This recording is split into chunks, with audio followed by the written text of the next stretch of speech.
पुस्तक दुर्दम्य भाग 20. पेशव्यांचे 2 वाडे जळून खाक झाल्यानंतर ब्रिटिशांनी पुण्यात जागोजाग चौक्या पहारे बसवले. कर्फ्यू ऑर्डर जारी झाली. घोडेस्वारांची पथके पुण्यात गस्त घालू लागली आणि गुप्तहेरांचा एकच सुळसुळाट झाला. मुख्य म्हणजे संशय पिशाच्याने आणि संतापाने इंग्रज सरकारच्या मनात थैमान घालण्यास सुरुवात केली. सरकारने अधिकच भडकून जावे अशा प्रकारचे लेख बॉम्बे गॅझेटसारख्या वृत्तपत्रात प्रसिद्ध होऊ लागले. वासुदेव बळवंतांच्या बंडाचे सूत्रचालन पुण्यातील ब्राह्मणांची एक मध्यवर्ती गुप्त समिती करीत असावी असा संशय त्या वृत्तपत्राने व्यक्त केला. सार्वजनिक सभेच्या बैठकीत देशद्रोही भाषणे होतात असा आरोप करण्यात आला. सरकार सगळ्यांचा संशय घेऊ लागले. महादेव गोविंद रानडे देखील या संशयाच्या चक्रातून सुटले नाहीत. पुण्यातला ब्राह्मण तेवढ्यात राजद्रोही असा समज सरकारी गोटात प्रसृत झाला आणि पुढे जवळजवळ 50 वर्षे तो कायम होता. सरकारचा हा संशय काही अगदीच अनाठायी नव्हता. वासुदेव बळवंतांचा पुण्यातील अनेक प्रतिष्ठितांशी परिचय होता. त्यांच्या योजना त्यापैकी बहुतेकांना माहीत होत्या. वासुदेव बळवंतांनी पुण्यात शेवटी अगदी उघडपणे बंडाचा प्रचार केला होता आणि त्यांनी प्रत्यक्ष बंड पुकारल्यावर पुण्यातील अनेक मंडळी त्यांना सहाय्य करीत होती.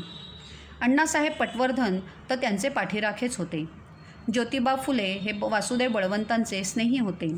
वासुदेव बळवंतांच्या टोळ्यांना त्यांनी कात्रजच्या घाटात भाकऱ्या पुरवल्या होत्या.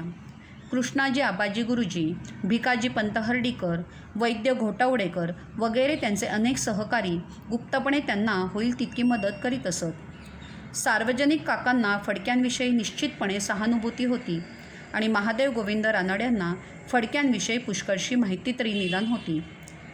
पुण्यातल्या 2 वाड्यांना लागलेल्या आगींशी मात्र फडक्यांचा प्रत्यक्ष संबंध नसावा. त्या लावल्या असाव्यात केशव रानडे नावाच्या एका कारकुनाने. तो बुधवार वाड्यातल्या ग्रंथालयात करीत होता. हिशेबातले काही घोटाळे उघडकीला येऊ नयेत म्हणून सगळे सरकारी कागदपत्र त्याला जाळून टाकायचे होते आणि त्यासाठी त्याने बुधवार वाड्याला आग लावून दिली. निदान असा कबुली जबाब त्याने दिला. महादेव गोविंद रानड्यांना त्या केशव रानडेचा संशय आला. त्यांनी त्याला बोलावून त्याची तपासणी केली. त्याच्याकडून कबुली जबाब घेतला आणि तो सरकारकडे रवाना केला. त्यामुळे रानडे स्वतः तर सरकारच्या क्रोधातून अंशतः बचावलेच, पण पुणेकरांविषयी सरकारला वाटणारा संशय देखील अंमळ कमी झाला. सार्वजनिक काकांनी देखील आपल्या नेहमीच्या निर्भयपणे पुणेकरांची बाजू सावरली. पुणेकरांवरचे आरोप त्यांनी जाहीरपणे खोडून काढले. आगीची जबाबदारी एका व्यक्तीवर आहे, प्रतिष्ठित पुणेकरांवर नाही असे त्यांनी सिद्ध केले. आग विझवण्यात आपण पुढाकार घेतला, सैनिक येण्यापूर्वीच आपण त्या कामाला सुरुवात केली होती असे त्यांनी दाखवून दिले. रावसाहेब रानडे सर्वस्वी निर्दोष आहेत असा त्यांनी निर्वाळा दिला. पुढे लवकरच ठिसूबाईच्या डोंगरातील चकमकीत वासुदेव बळवंतांचा उजवा हात दौलतराव हा कामास आला. त्याची सगळी तुकडीच कामास आली. त्यामुळे वासुदेव बळवंतांचे बंड विझले. स्वतः वासुदेव बळवंत अज्ञातवासात गेले. निजामाच्या मुलखात जाऊन रोहिल्यांच्या साहाय्याने पुन्हा बंड उभारण्याचा त्यांनी प्रयत्न केला, पण तो यशस्वी झाला नाही आणि 21 जुलैला त्यांचा पाठलाग करणाऱ्या मेजर डॅनियलने त्यांना अटक केली. ब्रिटिश राज्यातल्या देवरनावदगी या गावातल्या एका प्राचीन बुद्ध विहारात वासुदेव बळवंत ज्वरग्रस्त स्थितीत झोपलेले असताना मेजर डॅनियल जाऊन त्यांच्या छाताडावर बसला आणि तो निधड्या छातीचा पुरुष इंग्रज सरकारचा बंदिवान झाला. बंड संपले. स्वराज्य प्राप्तीचा एक मार्ग आणखीन कित्येक वर्ष तरी आपल्याला उपलब्ध होणार नाही अशी महाराष्ट्रातल्या कर्त्या पुरुषांना खात्री पटली आणि दुसरा मार्ग शोधून काढण्याच्या प्रयत्नात लागले. बळवंतराव आणि आगरकर डेक्कन कॉलेजच्या हॉस्टेलमध्ये बसून आपल्या आत्तापर्यंतच्या प्रयत्नांचा आढावा घेत होते. कॉलेज काढायची आपली कल्पना त्यांनी अनेक प्रतिष्ठित वडीलधाऱ्या मंडळींजवळ बोलून दाखवली होती. त्यांच्याशी विचार विनिमय करून त्यांचा सल्ला घेतला होता. हे साहस करू नये असे बहुतेकांचे मत दिसले. कॉलेज काढण्याची कल्पना तर केवळ वेडेपणाची असे सर्वांनीच निक्षून सांगितले. शाळा काढणे शक्य होते.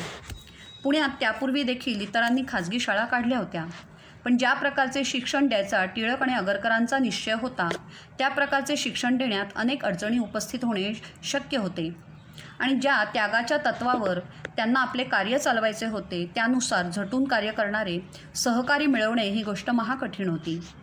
खरे म्हणजे ही गोष्ट इतरांनी सांगण्याची गरज नव्हती. खुद्द टिळक आगरकरांनाच तो अनुभव आला होता. खरे, आपटे, उपासनी, शारंगपाणी इत्यादी निकटच्या स्नेहांनी या साहसात सहभागी होण्याचे नाकारले होते. आगरकरांचे मामा दत्तोपंत भागवत तर त्या कल्पनेची चार चौघात टर उडवून खो खो हसत असत. बळवंतराव मोठ्या अपेक्षेने अण्णासाहेब पटवर्धनांना जाऊन भेटले, पण फडक्यांचे बंड कोलमडल्यापासून त्यांचा उत्साह फार खचून गेला होता. ते उद्विग्न आणि उदासीन झाले होते. त्यांच्या मनाचा कल परमार्थाकडे झुकला होता. ते बळवंतरावांना म्हणाले, आता कोणतंच कार्य अंगावर घेण्याचा उत्साह मला वाटत नाही. माझ्या हाताला यशच नाही असा माझ्या मनाची भावना झाली आहे. शिवाय सरकारची माझ्यावर अवकृपा आहे, तेव्हा माझा तुम्हाला उपयोग न होता अडचण मात्र होईल. हे ऐकून बळवंतराव माघारी फिरले. मात्र एकाच दणक्याने अण्णासाहेबांनी असे ढासळून जावे याचे त्यांना राहून राहून आश्चर्य वाटत होते. एक पेच फसला म्हणून कुस्ती थोडी सोडून द्यायची असते.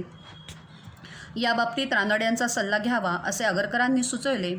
तेव्हा बळवंतरावांनी जरी मोडता घातला नाही तरी अनिच्छा दाखवली. आगरकर हसून म्हणाले, बळवंतराव, तुमचा रावसाहेबांवर उगीचच राग आहे.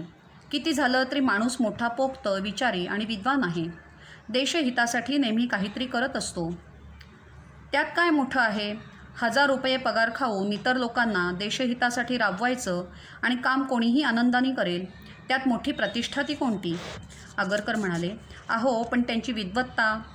बळवंतराव तुच्छतेने म्हणाले, विद्वत्ता नाही असं नाही, पण ती केवळ परप्रकाशित. युरोपियन इतिहासाची मांडणी उचलायची आणि तिच्या साच्यात आपला इतिहास बसून दाखवायचा असले 5-50 लेख काय मी देखील मांडी ठुकून बसलो तर लिहून काढीन. पण अजून त्यातल्या एकाचाही अवतार झालेला नाही, ही गोष्ट देखील खरी. आगरकरांनी हसून चिमटा काढला.